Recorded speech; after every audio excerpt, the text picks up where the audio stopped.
What's up? This is me, Devin, aka your favorite urban gardener, aka Plant Vibes. And so, when I'm doing a whole planting scheme, I will lay out a tarp in my apartment and just go crazy. But when I have just one plant, I use my sink. This is the easiest thing.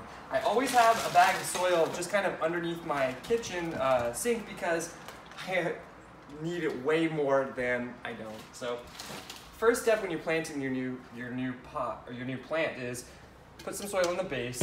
We all know that. Fill it up, fill it up, fill it up. Let me put a little bit more in. And I'd say right about here, the soil is starting to reach the top of kind of like whenever you're planting new stuff, you never really want to put the soil above here, above that line, because when you water it, it's going to overflow. It's going to kind of bubble up and overflow. So always do a little bit less underneath the lip. Now, it's nice and fluffy. I have this beautiful Hebe, Hebe Western Hills that my friends over at the Elizabeth Miller Botanical Garden gave me the other day. And this is an outdoor shrub, so I don't have any room left in my garden, but I'm gonna figure out somewhere to put it. This baby is pretty well root bound. That's okay. Oh, there was a little, oh, look at this. This is a very nice specimen that shows just how root bound this baby is. So it's very important. Never plant it just directly in like that. You really want to break up the roots a little bit. Give them a little reason to re-energize, regenerate, because if I just put them in straight like that, they would stay in that form and then they'll never sort of acclimate to their new conditions. So I want to kind of make them uncomfortable now so that they can reposition themselves and feel more comfortable in their new container in a shorter amount of time. So I have my nice little plant it down. So this is like the crown of the plant.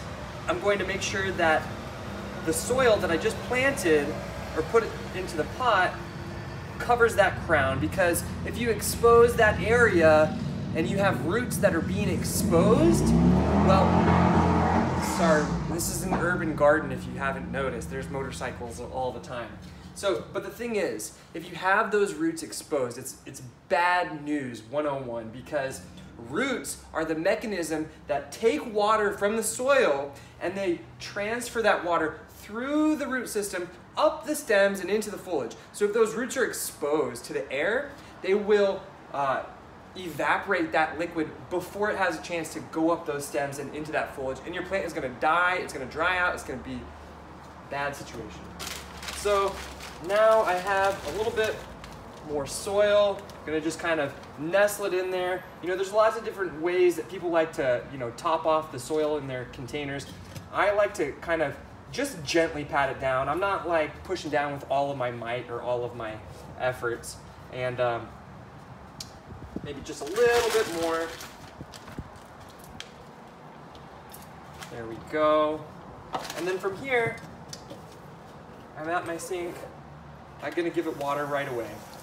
Give it water, just kind of try to get all of the soil nice and wet.